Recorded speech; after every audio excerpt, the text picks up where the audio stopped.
ষাট বছর জীবনের অর্ধেকটা সময় ছিলেন কারাগারে বন্দী। আপন দুই ভাই জামিন করাতে যাননি, তাকে মুক্ত করার কোনো চেষ্টাও করেননি। বেঁচে আছেন কিনা সে খোঁজ খবরও নেননি দুই ভাই। অবশেষে সরকারি সহায়তায় মুক্তি পেলেন কনু মিয়া। ৩০ বছর পর খোলা আকাশ আর মুক্ত বাতাসে নিঃশ্বাস নিতে পেরে সন্তুষ্টি প্রকাশ করেন কনু মিয়া। জানা যায় ১৯৯৫ সালে জন্মদাত্রী মাকে কোদাল দিয়ে কোপ দিয়ে মেরে ফেলেন কনু মিয়া। তখন তিনি মানসিক অসুস্থ ছিলেন। এরপর তার ভাইরা কনু মিয়াকে ধরে থানায় নিয়ে যায়। মা হত্যার অপরাধে তাকে কারাগারে রাখা হয়। মানসিক রোগী হওয়ায় তার বিচার কার্যক্রম স্থগিত রাখে আদালত। পরে তার ভাইরা জামিন করাননি। এ অবস্থায় জেলের ভেতরেই কেটে যায় কনু মিয়ার জীবনের অর্ধেকটা সময়।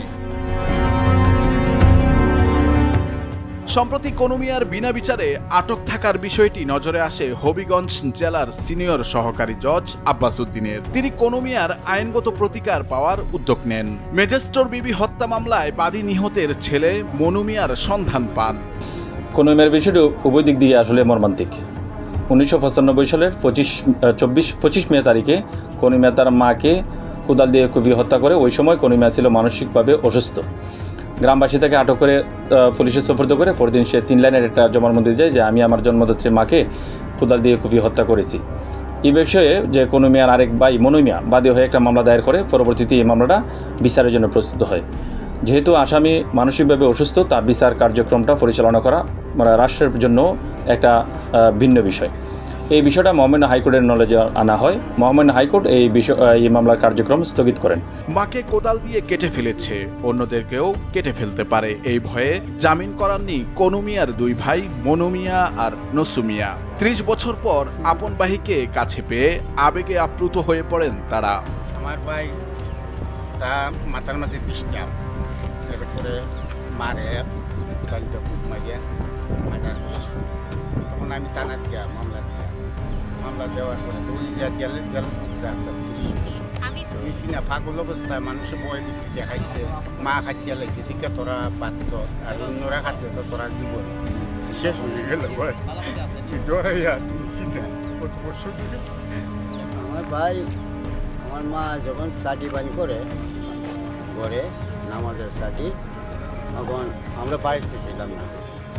আয়া ওই কোদাল ছিল বড়, সেই কোদালটা খুব মারছে। পরে আমরা পাবলিকে দইরা, গ্রামের পাবলিকে দইরা থানার আওতায় চলে।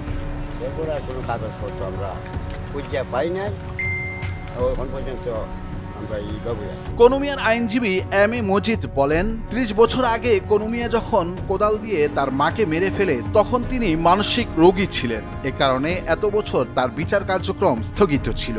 ৩০ বছর পর কনু মিয়ার দুই ভাইকে রাজি করিয়ে তাকে মুক্তির ব্যবস্থা করা হয়। ৩০ বছর ২ মাস ১৯ দিন পরে আজকে আমরা তার জামিন আবেদন করলাম। প্ল্যানেট কোর্ট হবিগঞ্জের দায়রা জজ জেসমিন আরা বেগম উনি জামিন মঞ্জুর করেছেন। আসলে মানসিক রোগীর জামিন দেওয়াটাও জটিল। এক হলো তার নিরাপত্তার বিষয়, দ্বিতীয় লিগা তার দ্বারা অন্য কারো নিরাপত্তাহীনতা হয় কি না সেটা দিকে দেখার বিষয়। আর সেকেন্ড হইল যে মানসিক অসুস্থ ব্যক্তির জামিন হইলে পরে তার খাদ্য, বাসস্থান, চিকিৎসা, অপরের নিরাপত্তা সব কিছু সামনে আনা হয়। রাষ্ট্রপক্ষ ইচ্ছা করলেই তার জামিন মঞ্জুর করতে পারবেন না। বর্তমানে কনু মিয়ার সব ধরনের দায়িত্ব নেন তার দুই ভাই। তাদের সাথেই বাকি জীবন কাটাবেন কনু মিয়া। নুরুল আফসার, বৈশাখী সংবাদ।